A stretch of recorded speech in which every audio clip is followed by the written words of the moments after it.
Nesta manhã eu chamo sua atenção para Atos capítulo 20, versos 22 a 24, porque eu quero finalmente concluir este tema da Masterclass de Paulo. A Masterclass de Paulo é sobre viver para Deus neste tópico. Nós dissemos desde o início que este texto, capítulo 20, é um dos textos mais belos do livro de Atos. E é tão fundamental para nós porque enquanto Paulo está se despedindo dos presbíteros da igreja de Éfeso, esta é uma lição muito grande, muito importante para nós. As igrejas do Novo Testamento eram pastoreadas por presbíteros, pastores, bispos, não é? É uma pluralidade de homens nesse sentido. Isso é muito claro. E nesta despedida, nesse seu discurso, nessa sua fala que é tão apaixonada, a ponto de que no final do discurso, no capítulo 20, Paulo e os presbíteros estão todos emocionados. Eles abraçam Paulo, eles beijam Paulo, era costume o ósculo santo. Eles estão se despedindo porque temiam que nunca mais veriam o rosto dele. E então, nesse discurso comovente, tão rico, Paulo aborda alguns temas que são muito importantes para os crentes e para a igreja. Ele está se dirigindo a presbíteros, portanto a líderes, a pastores, mas o que ele diz a esses homens serve também para cada membro da igreja. Até porque o presbítero, ele é selecionado pela própria igreja, o presbítero é um ofício bíblico. O presbítero, ele é selecionado pela igreja a partir, por exemplo, do que a igreja consegue ler, enxergar na vida particular dele. Ele tem que, por exemplo, governar bem a própria casa. Ou seja, o que se espera dos presbíteros, espera-se dos membros da igreja. E nesta masterclass, no que Paulo está ensinando, ele vai falar, como já estudamos, de servir a Deus. Estamos estudando o próximo tópico, que é viver para Deus. Encerraremos isto hoje. E os próximos tópicos serão ser fiel a Deus. Ele vai falar da fidelidade dele a Deus. E assim nos ensinará o significado de uma vida que é vivida com fidelidade a Deus. O que é ser fiel a Deus? O outro tópico é o que é estar vigilante, em guarda para Deus. Depois ele vai falar de o que significa ser sustentado por Deus. E por fim ele vai falar dos relacionamentos com o povo de Deus. Portanto, é riquíssimo o texto que temos diante de nós, porque nós temos aqui na forma de cápsula, de um modo bem comprimido, tantas verdades, e por isso nós estamos roendo praticamente, palavra por palavra, desta masterclass. Quando nós terminarmos o capítulo 20 e prosseguirmos para o final do livro de Atos, nós caminharemos estudando blocos maiores do livro. Não será deste modo tão detalhado, até porque eu expliquei também já para vocês que estamos fazendo isto, em primeiro lugar, por causa da preciosidade do texto, em segundo lugar, por causa do período em que estamos vivendo, que é o ano do aniversário de 80 anos da nossa igreja. Que tipo de homens nós queremos como líderes? Que tipo de homens vocês devem buscar como líderes? Que tipo de homem e de mulher você deve buscar ser para Deus? viver para Deus. Atos 20, de 22 a 24. Paulo escreve assim, ou Lucas escreve assim, inspirado pelo Espírito. Mas Paulo é quem está dizendo, é na primeira pessoa esta narrativa. Agora, impelido pelo Espírito, vou a Jerusalém, não sei o que me espera ali, senão que o Espírito Santo me diz, em todas as cidades, que tenho pela frente prisão e sofrimento. Mas minha vida não vale coisa alguma para mim, a menos que eu a use para completar minha carreira e a missão que me foi confiada pelo Senhor Jesus, que é dar testemunho das boas novas da graça de Deus. Deixe-me recapitular com você o que já vimos até aqui sobre viver para Deus na prática. Em primeiro lugar, Paulo diz, viver para Deus é estar preso à vontade de Deus pelo Espírito. Viver para Deus significa que o seu espírito, o seu ser interior, o seu coração, a sua alma, o seu ser inteirinho foi dominado pelo Espírito de Deus. Está sob a custódia do Espírito de Deus. Foi acorrentado, foi amarrado, foi preso pelo Espírito de Deus, está sendo conduzido pelo Espírito de Deus, sob a custódia de Deus. E assim, a vontade de Deus passou a ser a sua grande paixão. Significa também que você vive por um poder que não é mais o seu próprio. É o poder do Espírito. Ontem eu comecei, e estou já quase terminando, um dos livros mais curiosos que eu já li nos últimos tempos, chamado Nação Dopamina, escrito por uma psiquiatra da Universidade de Stanford.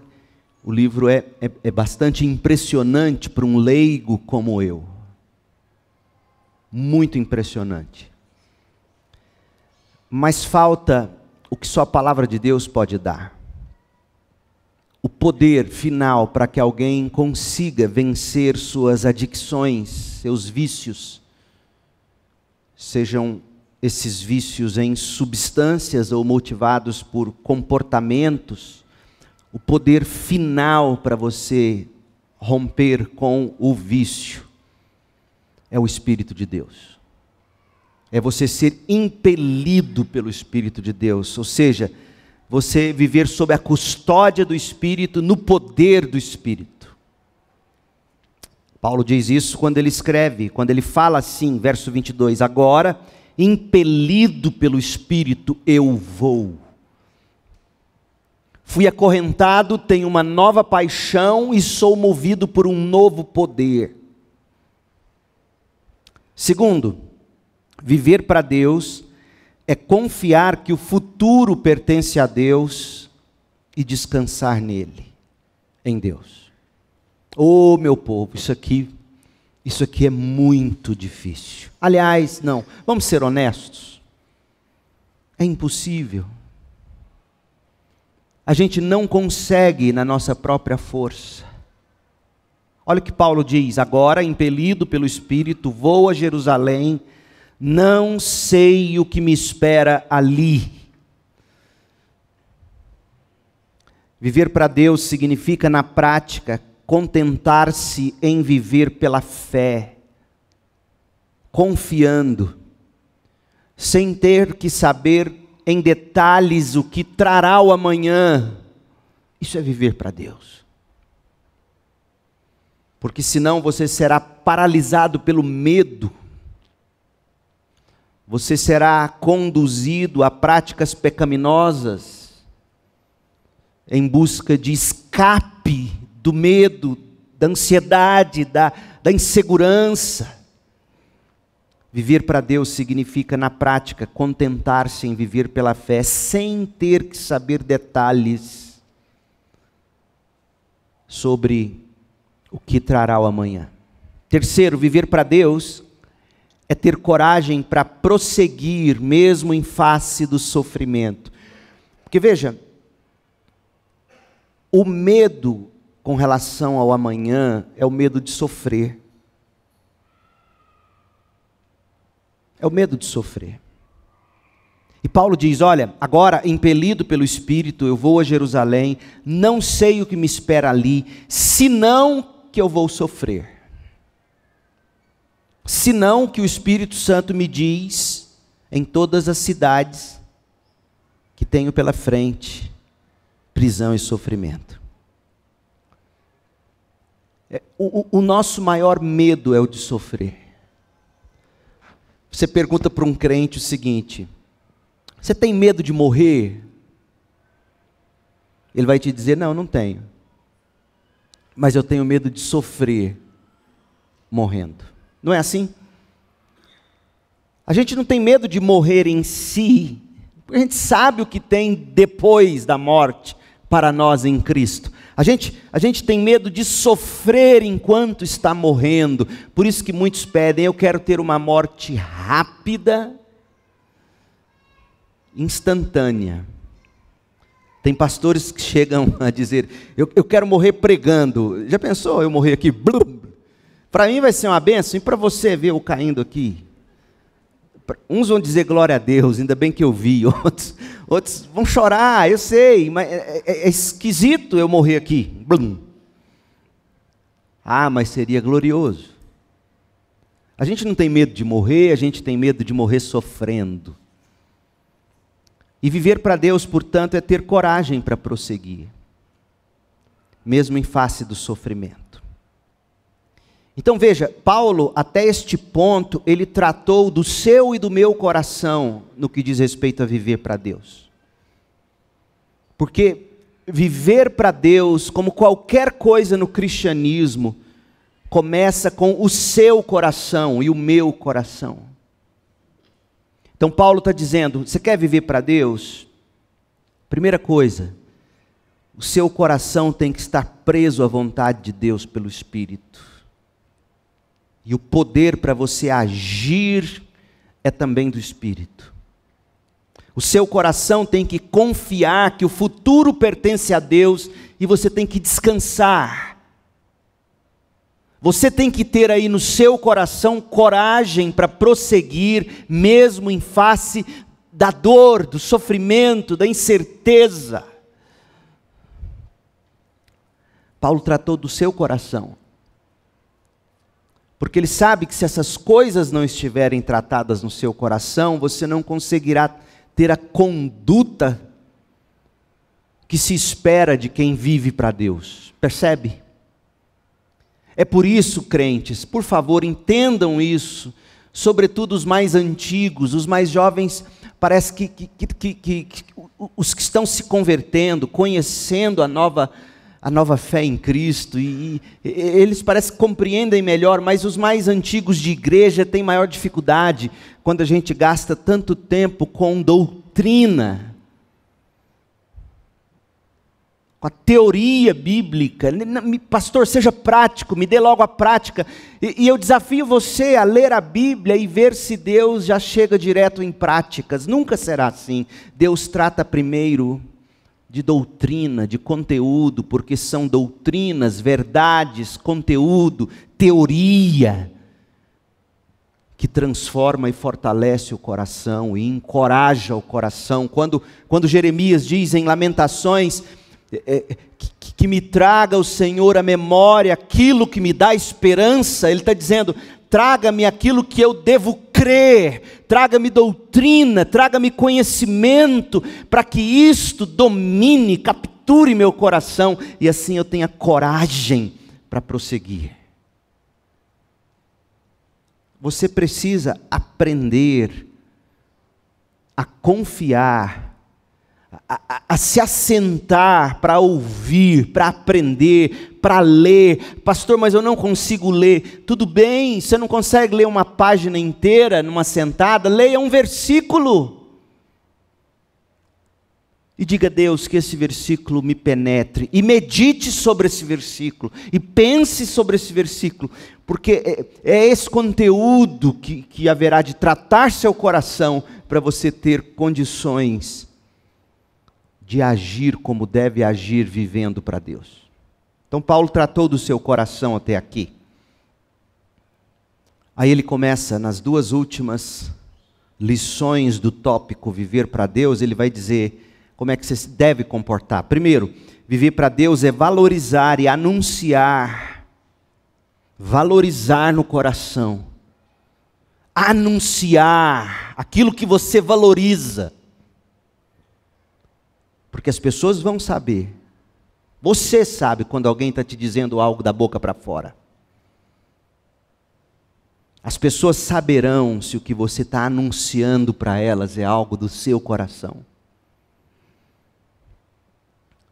Então, viver para Deus é valorizar e anunciar a grandeza e a glória da graça de Deus em Jesus Cristo, como o seu maior tesouro. A grandeza, a glória da graça de Deus em Cristo, seu maior tesouro. Você valoriza isso e você verbaliza isso. Paulo diz, verso 24: mas minha vida não vale coisa alguma para mim. Minha vida não terá valor se eu não viver para Deus. É isso que ele está dizendo.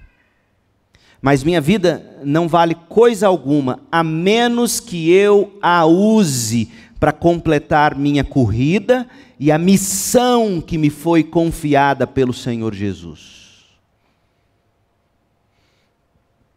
Que missão é esta, Paulo? Ele diz numa palavra: dar testemunho das boas novas da graça de Deus. Valorizar a graça de Deus, a grandeza, a glória da graça de Deus. Valorizar isso como o meu maior tesouro na vida. A graça de Deus é melhor do que a minha vida.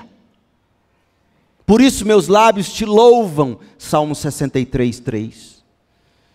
Então você valoriza a grandeza, a glória da graça de Deus, que se expressou de modo sublime em Jesus Cristo. Isso você guarda como um tesouro precioso, mas você também anuncia, porque Paulo diz: eu dou testemunho disso. Então a vida desperdiçada, a vida jogada fora, é a vida que sai da pista de corrida. É a vida que deixou de viver para valorizar e anunciar a grandeza e a glória da graça de Deus em Jesus Cristo como tesouro supremo. Qualquer coisa diferente disso não será viver para Deus. Na frase de William Carey, o grande missionário batista que eu citei para vocês no sermão passado. William Carey, que era um batista reformado, ele disse assim: eu não tenho medo do fracasso, eu tenho medo de ter sucesso em coisas que não importam. Tenho medo de ter sucesso em coisas que não importam. Tanta gente achando que está vivendo para Deus porque tem sucesso em coisas que não importam para Deus.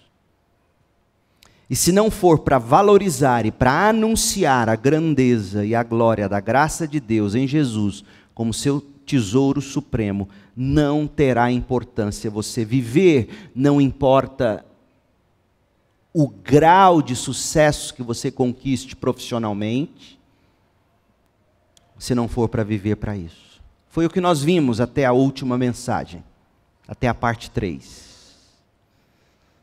Agora, o final deste tópico.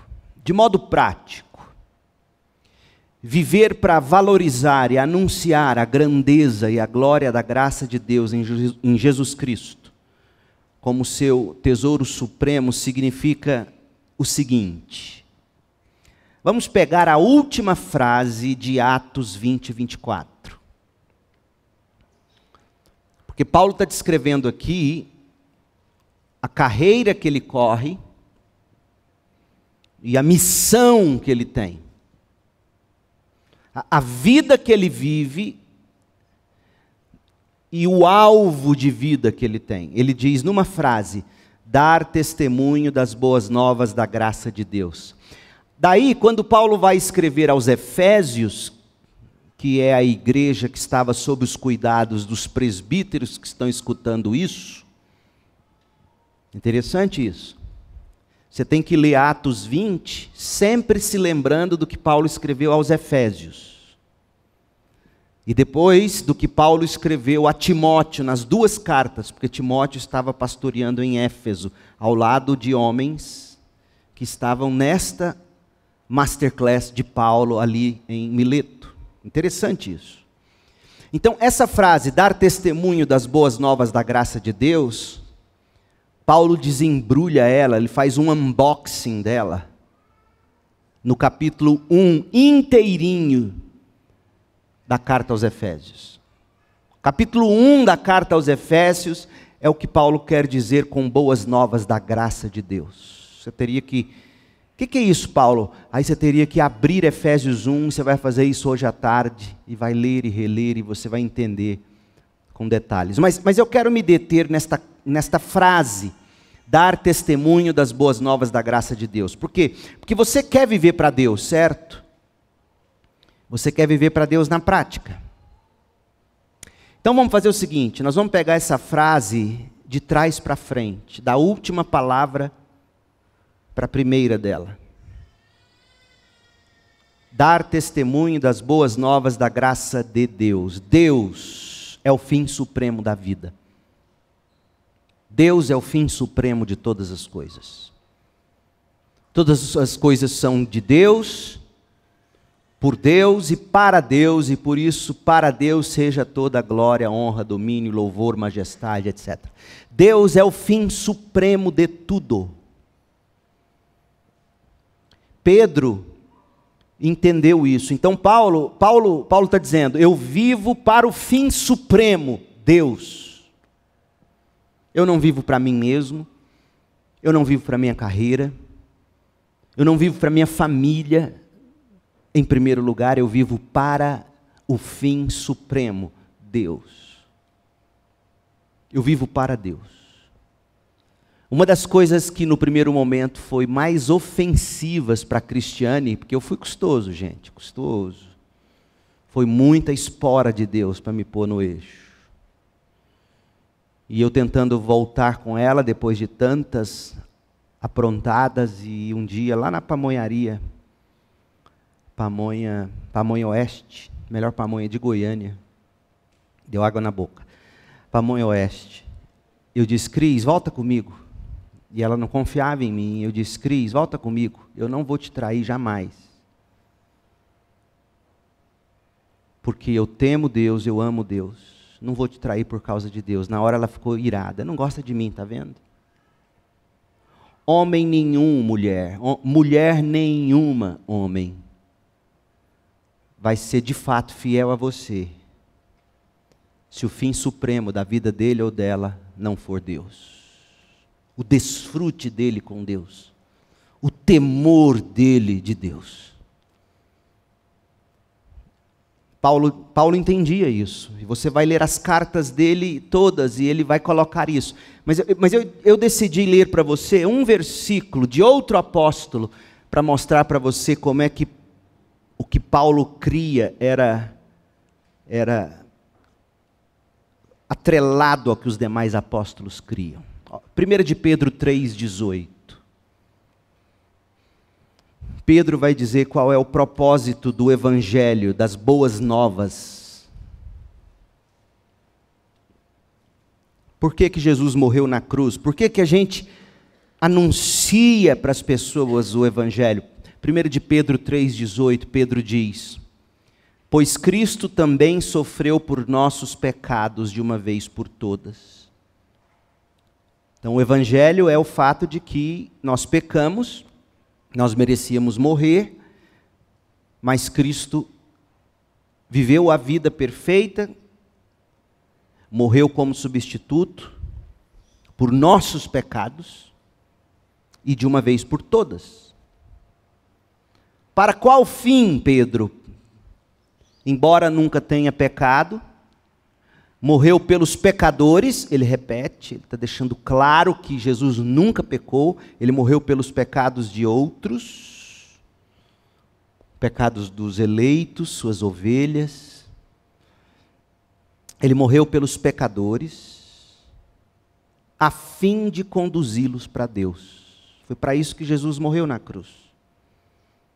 Para você, pela graça, por meio da fé em Cristo, poder ser levado de volta para Deus, sob custódia do Espírito. Consegue ver a imagem do que a gente já estudou? O Espírito acorrenta você e conduz você, por causa do que Cristo fez no seu lugar, conduz você ao fim supremo, Deus. Esse é o fim supremo da sua vida, adolescente, jovem, é Deus. Não é sua aparência, não são os likes no Instagram, as visualizações. O fim supremo da vida não é você ter uma brilhante carreira. O fim supremo da vida é você desfrutar prazerosamente de Deus. Porque faça um teste. Veja-se no leito de morte. Sério mesmo. Permita-me ser macabro nesta manhã. Veja-se no leito de morte, porque alguns não vão ter tempo de se ver no leito de morte. Como a tragédia desse fim de semana, daquela família inteira que morreu num acidente aqui em Goiás, na rodovia, entre Piracanjuba e Caldas Novas. Veja-se no leito de morte. Você conquistou tudo o que homens desejariam conquistar. Terá isso valor? Se não for a comunhão com Deus, se não for o seu desfrute de Deus, vai chegar na hora de você morrer e você vai ter medo de atravessar o rio. Porque você não ama quem está te esperando do outro lado do rio. Você não teme quem está te esperando do outro lado do rio. Você não nutriu comunhão com quem está te esperando do outro lado do rio. Você gastou mais tempo com dinheiro, com carreira, com trabalho. Imagine-se no leito de morte, despedindo-se dos seus, para receber o abraço do Cristo, de Deus. Pedro está ensinando você a viver. Cristo morreu por pecadores, não foi para te dar uma saúde nesta vida, não foi para te dar prosperidade nesta vida, apesar de que o Evangelho acaba promovendo isso por tabela. Cristo morreu para te conduzir para Deus. Portanto, Paulo viveu para dizer isso. Você terá que aprender a viver com Deus, cultivando o relacionamento com Deus. Em oração, em leituras bíblicas, em reflexões, em meditações, buscando ter o prazer de Deus, com Deus. De volta a Atos 20, 24. Primeiro, Deus é o fim supremo. Segundo, a graça de Deus, Paulo está dizendo, é o meio para você desfrutar de Deus. Olha o que ele diz: dar testemunho das boas novas da graça de Deus. Por que é boas novas? Por que é boa notícia? Porque tem um meio, tem uma maneira de você desfrutar da maior fonte de prazer do universo. Deus. Prazer com Ele. Prazer com Deus. Porque você já reparou que é praticamente impossível você ter prazer sozinho, sozinha? Você sempre busca por alguém para compartilhar com você da alegria. Não é a mesma coisa assistir seu time de futebol jogando, por exemplo. Não é a mesma coisa. Não é a mesma coisa comer sozinho.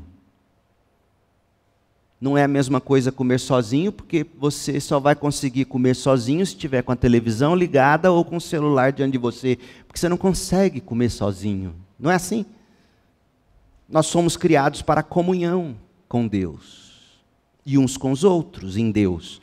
Então, Paulo está dizendo, mas não tem como você se achegar a Deus se não for pela graça de Deus. A graça que envia Jesus Cristo, como a gente já acabou de ver,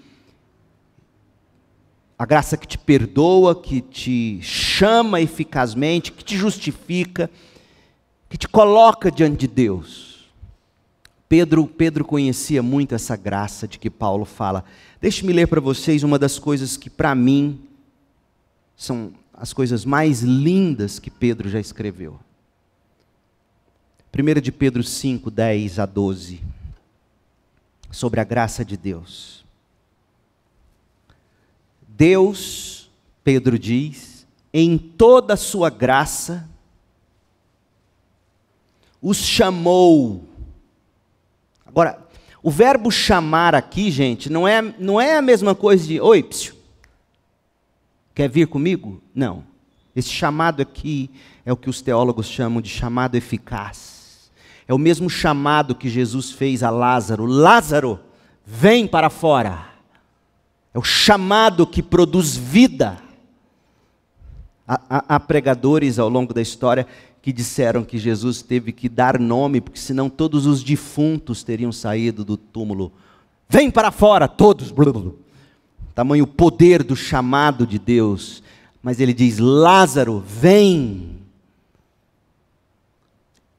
Esse chamado é sinônimo de regeneração, novo nascimento. Deus, em toda a sua graça, os chamou. Chamou para quê? Para participarem de sua glória eterna por meio de Cristo Jesus. Está vendo? É disso que Paulo fala em Atos 20, 24. A graça de Deus é o meio para você desfrutar de Deus. Cristo é a manifestação da graça de Deus.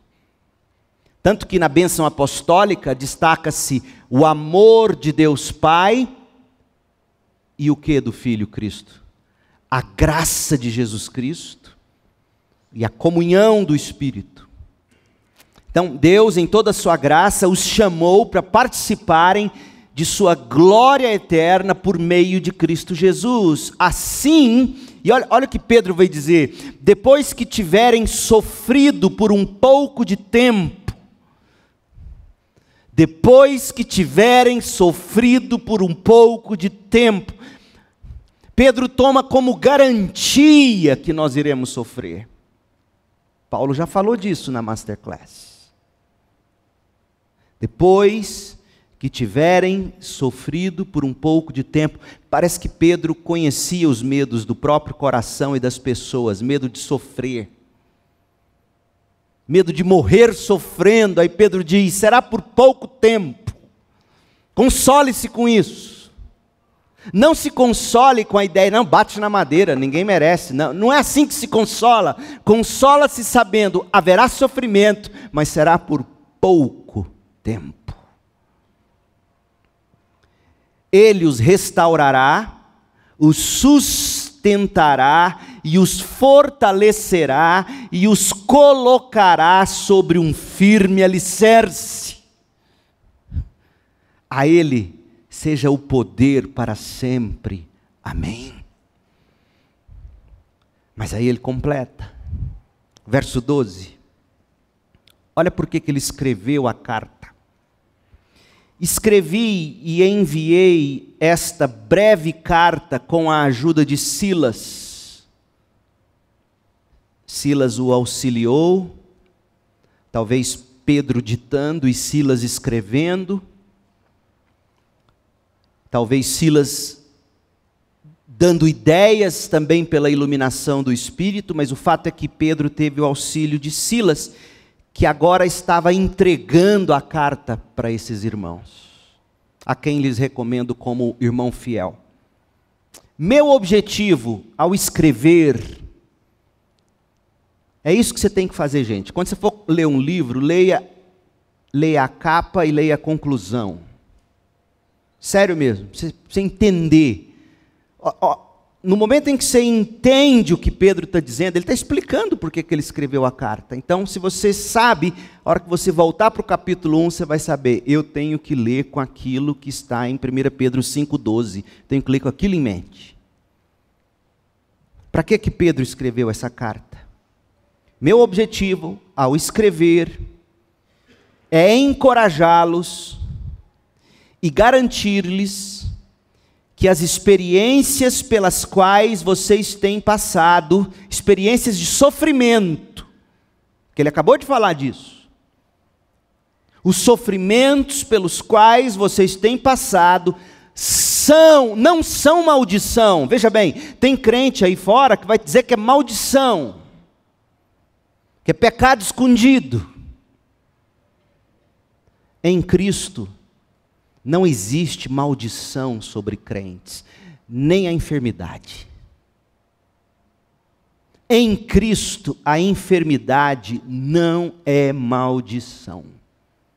Não sou eu que estou te dizendo isso, não. É o apóstolo Pedro, inspirado pelo Espírito. Então, você com enfermidade incurável, você com sofrimento insolúvel, você que não consegue se ver saindo desse estado, que de algum modo te humilha, porque Pedro vai falar de humilhação no capítulo 5, humilhai-vos debaixo da potente mão de Deus, e a humilhação diz respeito ao sofrimento, porque o sofrimento humilha a gente, a enfermidade humilha a gente. Se tem uma coisa também que eu aprendo como pastor, é que quando eu vou visitar as pessoas enfermas em hospitais, muitas estão constrangidas por se deixarem serem vistas naquele estado. É humilhante para muita gente, e sofrimento é humilhante. Pedro diz, meu objetivo ao escrever é encorajá-los e garantir-lhes que o sofrimento não é maldição. A doença não é maldição. A falta de dinheiro não é maldição. A dificuldade não é maldição. Meu objetivo ao escrever e encorajá-los é garantir-lhes que as experiências pelas quais vocês têm passado são verdadeiramente parte da graça de Deus. Tem que desenhar, crente? Ou deu para você entender? Não é maldição. E aí Pedro diz, permaneçam firmes nessa graça, permaneçam firmes nesse sofrimento, que ele chamou de graça, ou não foi isso? Ou eu estou lendo errado? Crente, a graça de Deus é o meio para você desfrutar de Deus. O seu sofrimento é imposto a você, ou permitido que caia sobre você, porque de outro modo você não desfrutaria de Deus da forma como você está, ou poderá desfrutar de Deus em seu sofrimento. Aprenda isso. E Paulo viveu para declarar isso. A graça de Deus é o meio para eu desfrutar de Deus, para você desfrutar de Deus. Pedro colabora com essa ideia. Permaneçam firmes nessa graça. Não encarem sua limitação física, sua falta de quê? Dê nome àquilo que te falta e que te faz sofrer. Não chame isso de maldição, de desgraça, de karma, porque em Cristo é nada disso. Em Cristo é graça. Permaneçam firmes nisso e desfrutem de Deus. De outro modo você não desfrutaria. Pastor, mas como? Aí é que está o pulo do gato. Vai depender de cada história que Deus está escrevendo, de cada vida. Eu saberia te dizer exatamente porque que eu tive pânico lá em 2005. Eu saberia te dizer. Eu sei de onde Deus me resgatou. Com aquele estado que eu não desejo para o meu maior inimigo. Eu sei de onde Deus me tirou. Eu sei do que Deus me preservou. Eu sei do que Deus me ensinou, ou como Deus tem me ensinado a desfrutar dele. Cabe a você descobrir. Como eu posso desfrutar mais de Deus atravessando esse estado de graça, porque Pedro está chamando de estado de graça o sofrimento pelo qual você está passando. O que de Deus você pode aprender com isso? O que de Deus você enxerga? O que de Deus você desfruta? Então veja, a pergunta na hora do sofrimento não é por que eu, e também não é para que Deus. A pergunta não é nenhuma dessas, porque eu sei que você já aprendeu isso. Por que Deus? Não, você nunca pergunta por que Deus, você pergunta para quê. Também não é essa a pergunta.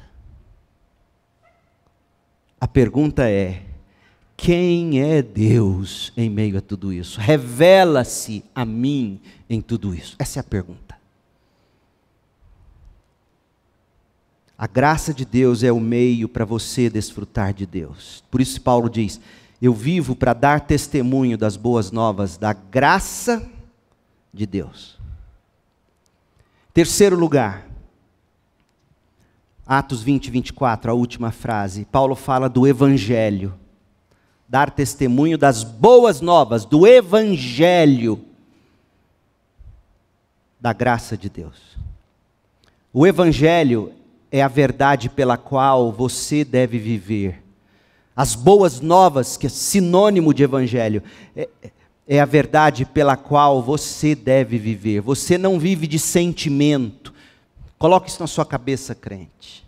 Uma das coisas que eu mais ouço em aconselhamento mas eu pedi um sinal para Deus. Você não vive de sinais. Você vive de verdades já reveladas. E Paulo está dizendo: eu vivo para falar do Evangelho, que é a verdade pela qual você deve viver. 1 Coríntios 15, Paulo vai dizer, versos 1 a 4. Agora, irmãos, eu quero lembrá-los do Evangelho, das boas novas que lhes anunciei anteriormente. Vocês as receberam, vocês abraçaram com fé o Evangelho. Daí que vem a expressão, receba Jesus no seu coração, vem disso, vem de abraçar com fé. E nelas permanecem firmes. Vocês receberam o Evangelho, vocês permanecem no Evangelho, porque é o Evangelho que salva vocês. É a verdade que te salva, é a verdade que te liberta. E para o cristão a verdade é uma pessoa, a verdade é Cristo. Vocês receberam Cristo, vocês abraçaram Cristo. E a prova de que isso aconteceu é que vocês continuam a crer na mensagem como lhes anunciei. Se continuarem a crer na mensagem como lhes anunciei. Porque se não continuarem a crer na mensagem como lhes anunciei, a fé de vocês é vã, é inútil, é mentirosa. Então Paulo viveu para anunciar verdades, Paulo viveu para anunciar doutrinas, Paulo viveu para descrever Deus, Cristo, o Espírito e aplicar essas realidades eternas a nós. Você, crente, precisa das Escrituras. Você precisa ler a Bíblia, crente. Meu Deus, como eu desejo que você aprenda, entenda isso. Eu falei disso para os jovens sexta-feira no unboxing, a gente estudando Mateus e desembrulhando o milagre da multiplicação de pães e peixes. A multidão faminta, e eles só tinham 5 pães e 2 peixes. E Deus pega deles, Cristo toma na mão dele os 5 pães, os 2 peixes, e multiplica, porque tantas vezes é isso que Deus quer de você, mas diante das dificuldades, a gente acha que 5 pães e 2 peixes são nada. Então eu peguei isso e apliquei da seguinte forma: você tem vontade de ler a Bíblia, mas você não tem tempo para ler a Bíblia. Aí você diz, no dia em que eu tiver tempo, eu vou ler a Bíblia. Sabe o que vai acontecer? você nunca vai ter tempo. Deixa eu te contar um segredo. Eu, pastor, que vivo para ler, ensinar, pregar, aconselhar a Bíblia, se eu brincar, eu não tenho tempo para ler a Bíblia. Então, a situação é difícil, não tem como você arrumar mais tempo do que você tem. Você tem filhos para cuidar, casa para cuidar, trabalho. Aí você sabe da necessidade, eu tenho que ler a Bíblia. Como é que são 5 pães e 2 peixes nessa condição? Você pega 5 minutos do seu dia para começar. Isso são 5 pães e 2 peixes. 5 pães, 5 minutos, 2 peixes. Somos 2, dá 7 minutos. Vamos brincar. 7 minutos. Você não tem 7 minutos? Leia um versículo. Não, eu não consigo, pastor, eu tenho TDAH, eu não consigo me concentrar. Isso é uma realidade para muita gente. Copie o que você está lendo.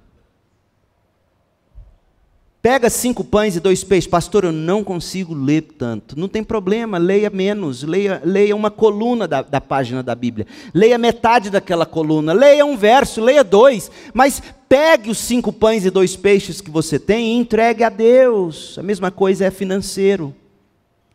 Você sabe que tem que dizimar, você sabe que tem que ofertar, mas sua vida virou uma bagunça, você não tem condição. Aí você diz, no dia em que eu resolver, eu vou fazer. Você não vai conseguir nunca. Pegue os 5 pães e 2 peixes que você tem hoje. Pegue 10 reais, pegue 20 reais, pegue 30 reais, pegue 5 reais, pegue uma moeda de R$1, mas entregue a Deus.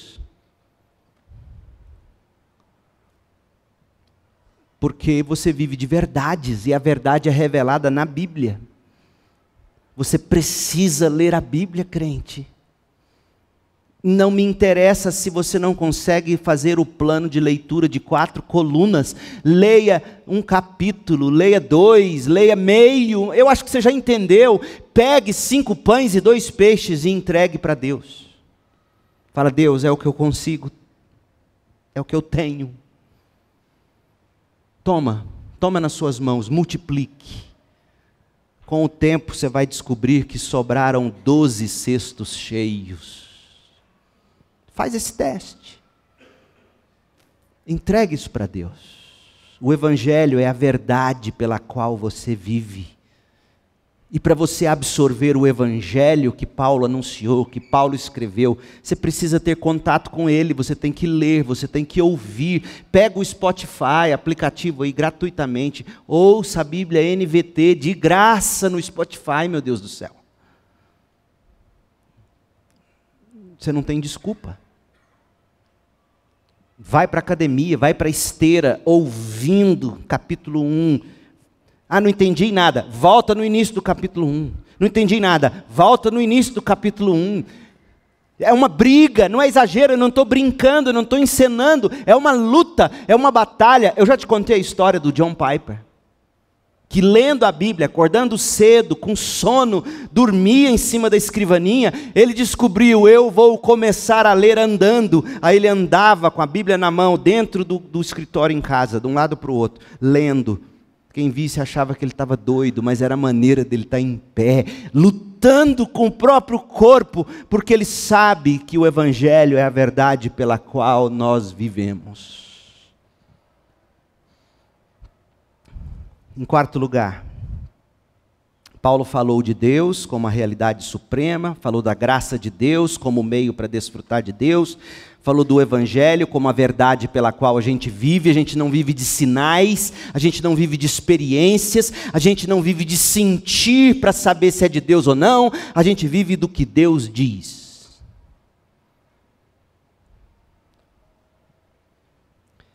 E por fim, dar testemunho é o que você faz em tudo o que você faz na vida. Dar testemunho é o que você faz em tudo o que você faz na vida. O que você faz na vida? Nisso que você faz na vida, você tem que dar testemunho. Você dá testemunho com a vida e você dá testemunho com a voz, com a verdade que te encanta, que te capturou. É isso que significa. Filipenses 1, 21, Paulo diz: pois para mim o viver é Cristo. Viver não é carreira, viver não era nem alcançar a Espanha, como era o sonho dele. Você percebeu o que Paulo está dizendo? Se você perguntasse assim: Paulo, para que você vive? Qual é a razão de viver? Você poderia pensar, Paulo vai responder: não, meu sonho é chegar até a Espanha. Porque ele disse isso. Mas ele disse: não, minha razão de viver não é chegar na Espanha. Porque é muito fácil chegar na Espanha. John Wesley foi salvo fazendo missões. É muito fácil ser pastor, é muito fácil cantar num coral, é muito fácil ser de liderança numa igreja, é muito fácil fazer para Deus. É muito fácil. Mas se você faz para Deus sem viver com Deus, é trapo de imundícia. Paulo diz assim: para mim o viver é Cristo. A realidade última, meu fim supremo, Deus, Cristo. Morrer será lucro. Olha o leito de morte de novo. Se viver é Cristo, você no leito de morte, ainda que com sentimentos por aqueles que você ama ao redor de você, você diz: mas eu lucrarei com a morte. Ó morte, onde está a sua vitória? A morte é minha carruagem para o meu encontro com o meu Cristo. Morrer é lucro. A morte é uma carruagem, gente. Em alguns casos ela vai ser muito feia. Em outros casos ela vai ser bonita. Você deita e acorda. E aí no seu velório alguém vai dizer assim: morreu igual um passarinho. Sabe a piada? Morreu igual um passarinho. Aí o bêbado escutando: morreu igual um passarinho. Aí o outro pergunta: você sabe do que ele morreu? Aí o Pedro diz: acho que foi estilingada. Para mim o viver é Cristo, morrer é lucro. A morte é uma carruagem. Para uns vai ser feia, para outros vai ser bela. Mas não importa, importa chegar lá. Mas se continuar vivo, eu posso trabalhar e produzir fruto para Cristo. Na verdade, não sei o que escolher, estou dividido entre os dois desejos. Eu quero partir e estar com Cristo, que seria muitíssimo melhor. Contudo, por causa de vocês, é mais importante que eu continue a viver. Ciente disso, estou certo de que continuarei vivo para ajudar todos vocês a crescer na fé e experimentar a alegria que a fé traz. Olha para que você ainda está vivo, crente. Sublinha essa última frase do verso 25. Olha por que você ainda está vivo. Não é para passar no vestibular, não é para passar em concurso, não é para casar, não é para ter filho. Apesar de que você vai fazer tudo isso. Mas em tudo isso, você continua vivo para ajudar outros a crer, a crescer na fé e experimentar a alegria que a fé em Cristo traz. Essa é a missão de vida. Então é isso que significa viver para Deus, estar preso à vontade de Deus pelo Espírito. Ser apaixonadamente movido pelo poder do Espírito, confiar que o futuro pertence a Deus e descansar, ter coragem para prosseguir mesmo em face do sofrimento, valorizar e anunciar a grandeza e a glória da graça de Deus em Jesus Cristo como o maior tesouro. E a última coisa, viver para Deus é renunciar ao sonho de consumo e bem-estar desta era. Renunciar ao sonho de consumo e bem-estar desta era. De onde eu tiro isso? Atos 20, 22. Agora, vou a Jerusalém. Ir para Jerusalém, no caso de Paulo, era renunciar a um sonho de consumo. De ter uma velhice tranquila, sem problemas. Pense comigo, Paulo estava indo para Jerusalém para levar dinheiro, oferta recolhida nas igrejas dos crentes, para abençoar os crentes judeus de Jerusalém que estavam passando necessidade. Ele recolhe dinheiro, ele pede oferta. Não tem nada mais humilhante do que alguém chegar diante de uma congregação e pedir: dizime, oferte. Paulo às vezes teve que falar isso diante de igrejas pobres, como no caso das igrejas da Macedônia. Ele fala sobre elas em 2 Coríntios. Paulo levaria o dinheiro, ele seria preso em Jerusalém, e de lá ele seria levado para a prisão domiciliar em Roma. É onde termina Atos 28, Paulo preso. Essa prisão em Roma começou lá em Jerusalém. E em todas as cidades por onde ele passou, ele teve pela frente prisão e sofrimento. Então alguém muito sábio, tentando dissuadir Paulo, e isso é para você que acha que o que você tem que fazer na vida é viver até um certo ponto, quando chega a hora de aposentar, e aí você descansa para curtir neto. Curta seus netos, mas sem deixar de viver para ajudar outros a crescer na fé e experimentar a alegria que Cristo traz. Alguém bem intencionado poderia virar para Paulo e dizer assim: mas Paulo, você está ficando velho. 55 anos nessa época, e naquela cultura já era idade. Você está ficando velho. Paulo, que tal você pegar uma casinha? Lídia tem uma casa tão boa lá na região do Mar Egeu. Depois você dá um Google para ver o que é o Mar Egeu hoje. Fala com a Lídia tem um monte de... A Lídia é aquela mulher rica de Filipos. Fala com a Lídia, ela arruma uma casa para você morar na velhice, um barracãozinho lá. Você já fez mais em seu ministério até aqui do que a maioria das pessoas poderia fazer em 5 vidas, Paulo. Paulo, é hora de descansar. Paulo, você não tem juízo, deixe que os últimos 20 anos da sua vida seja para você viajar, descansa um pouco, aprende a jogar biloca, vai plantar, vai colher, vai curtir pessoas queridas. Você já fez demais pelos outros, agora é hora de pensar um pouco em você, Paulo. Paulo, deixa Timóteo ter a chance dele, Timóteo é jovem. Paulo, não vai para Jerusalém. Ágabo, o profeta, disse que você será amarrado pelos judeus em Jerusalém, entregue aos gentios, Atos 21, 11. Pelo amor de Deus, não vá para Roma.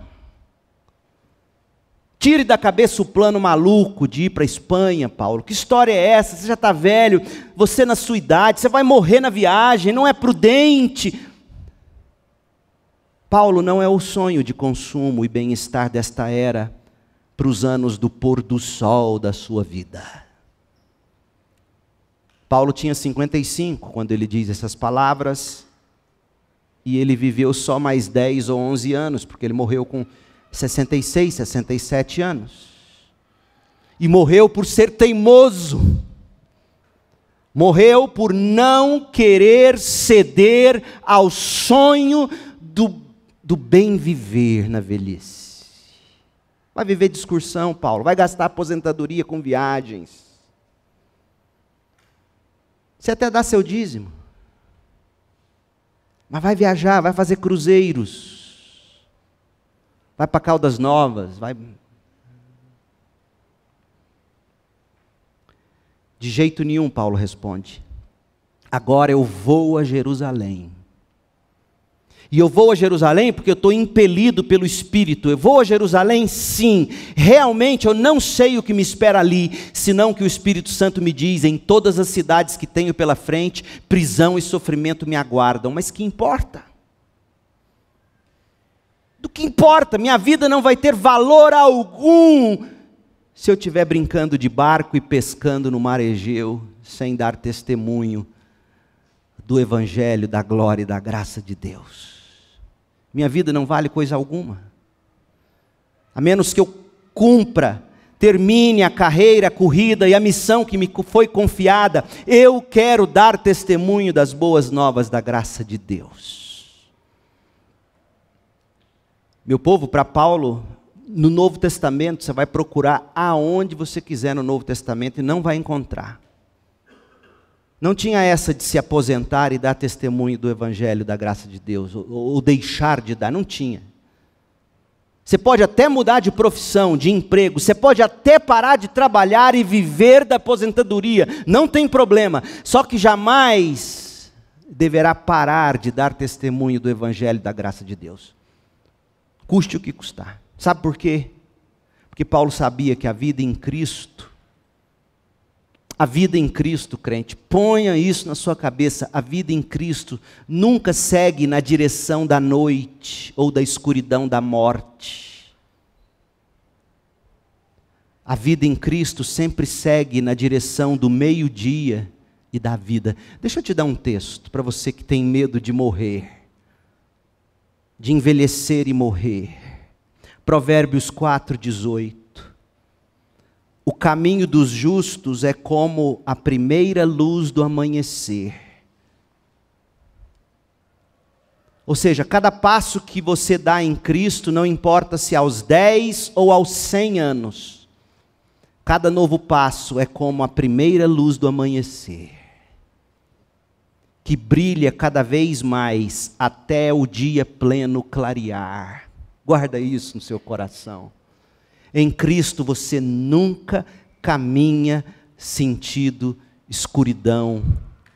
Você sempre caminha sentido luz do amanhecer, que cada vez mais até o dia pleno clarear. Paulo sabia disso. Ele sabia que para o cristão não existem anos do pôr do sol da vida. Eu sei que você vai me perguntar, pastor, então eu não posso ficar viajando? Viaja o tanto que você quiser, mas na mesma proporção ou mais, encontre maneiras de dar testemunho da graça de Deus. Para o cristão, só há novo amanhecer e brilho de vida até o sol do meio-dia. É por isso que o cristão não para. É por isso que o cristão não acha que ele parou e agora é hora de desfrutar. Ele sabe que o desfrute não chegou ainda. Ele sabe, ele renuncia ao sonho de consumo e bem-estar dessa era que prossegue. E olha o que Jesus diz, Mateus 13:43. Os justos resplandecerão como o sol no reino de seu Pai. Isso é viver para Deus. Até você morrer, não importa do jeito que você vai morrer.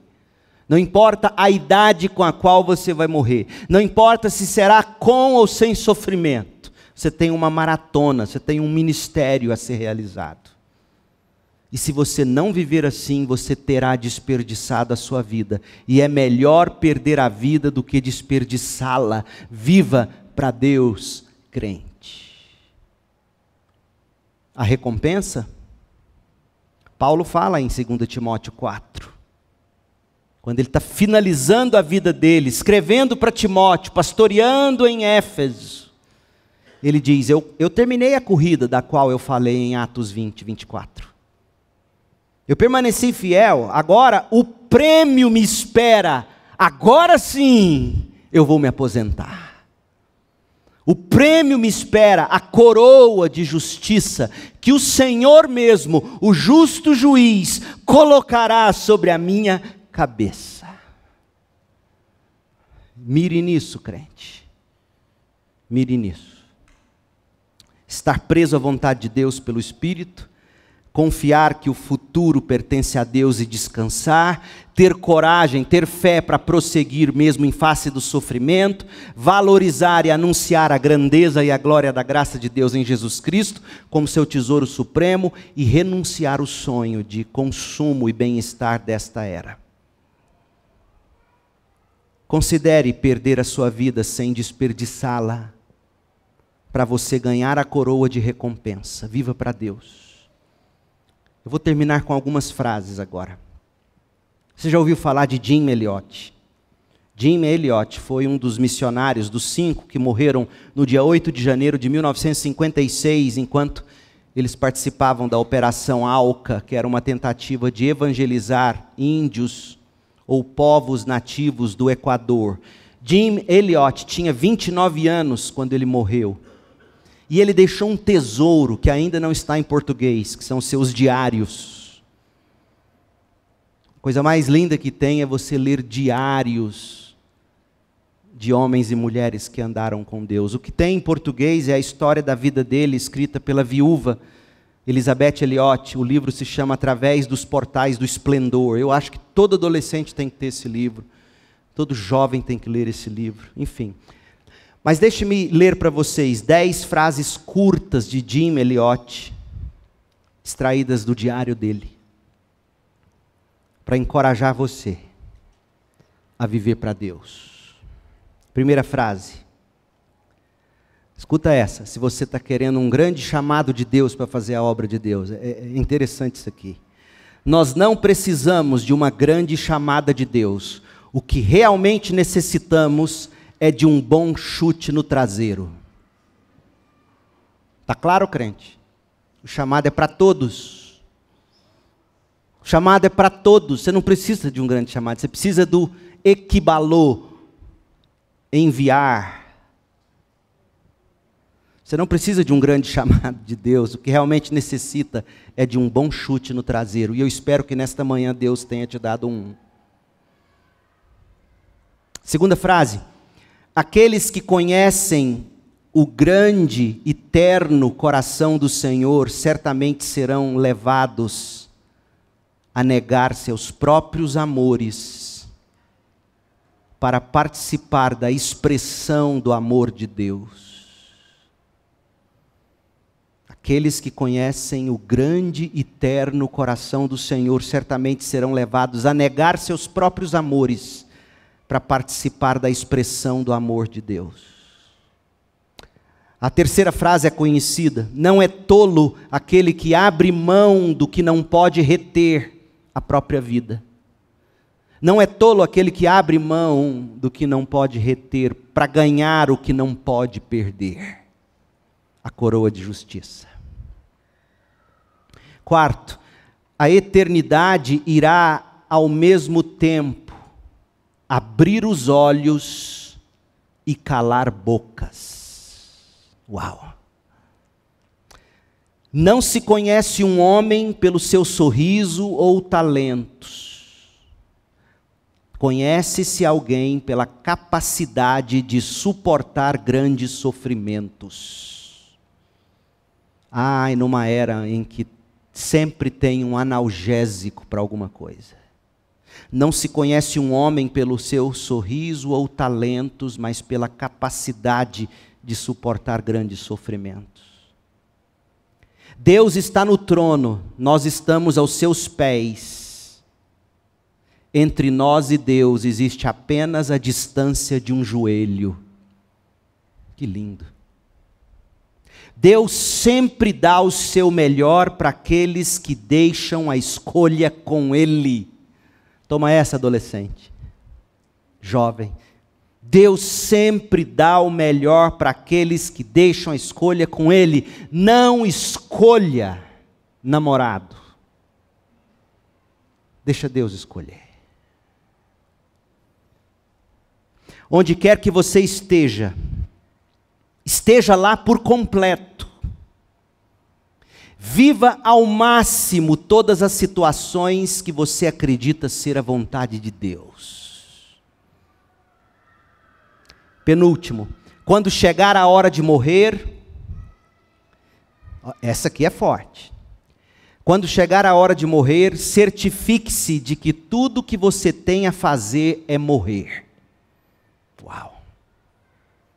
Está claro nesta manhã, crente?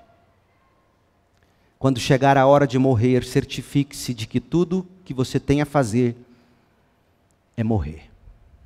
E por fim, e de fato isso se cumpriu na vida dele, ele morreu com 29 anos. Não busca uma vida longa, mas uma vida completa, como a sua, ó meu Senhor Jesus. Jesus morreu com quanto? 33. Viva para Deus, crente. Não busque uma vida longa. Busque uma vida completa, como foi a vida do nosso Senhor Jesus Cristo. Viva para Deus. Não desperdice a sua vida. Oremos. Pai querido, trata o nosso coração nessa manhã, Pai.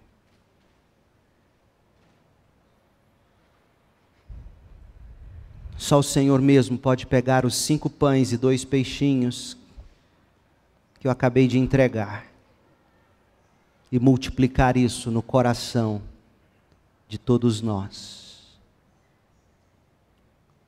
E é o que eu suplico agora.